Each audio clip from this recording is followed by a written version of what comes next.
तो आज मैं जो कॉन्सेप्ट तुमसे शेयर करने वाला हूँ, अगर तुम वो समझ गए तो तुम अपनी फीलिंग्स को ईजिली कंट्रोल कर पाओगे। क्या कभी तुमने नोटिस किया है कि तुम्हारे लव्ड वन का एक सिंपल सा और अगले ही सेकंड तुम्हारा दिमाग शुरू हो जाता है, क्या मैंने कुछ गलत कर दिया, क्या मैंने कुछ गलत कह दिया, क्या ये सामने वाले का इंटरेस्ट ही खत्म हो गया। या दूसरी सिचुएशन में तुम्हारा मीटिंग चल रहा है तुम्हारे बॉस के साथ और मीटिंग के एंड में तुमने कुछ कहा और तुम्हारे बॉस ने कहा we will discuss this letter, बस मीटिंग खत्म। लेकिन उस मीटिंग के खत्म होते ही तुम्हारे दिमाग में एक मीटिंग शुरू हो गई और उस मीटिंग की वजह से तुम्हारा दिन खराब हुआ, तुम्हारा खाना खराब हुआ, तुम्हारा काम खराब हुआ, यहाँ तक कि तुम्हारी रात की नींद भी खराब हुई।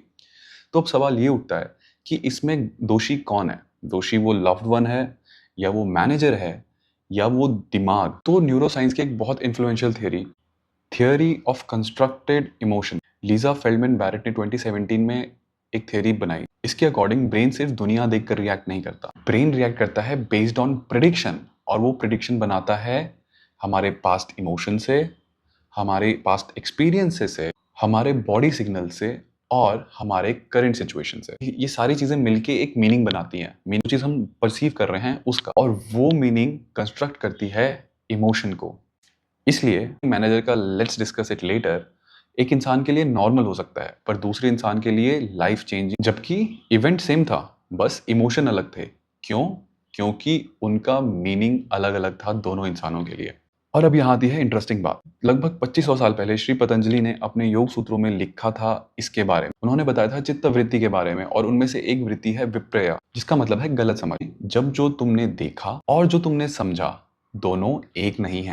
आप देख रहे हो, आप सुन रहे हो, लेकिन जो आप समझ रहे हो वो उस चीज की रियलिटी नहीं है, वो आपकी कंस्ट्रक्शन है। तो और पतंजलि डीप डाइव करते हैं, वो सिर्फ इतना ही नहीं बताते कि इमोशन कंस्ट्रक्ट होता है, वो बताते हैं इसके पीछे का इंजन क्या है। पहला राग, दूसरा द्वेषा।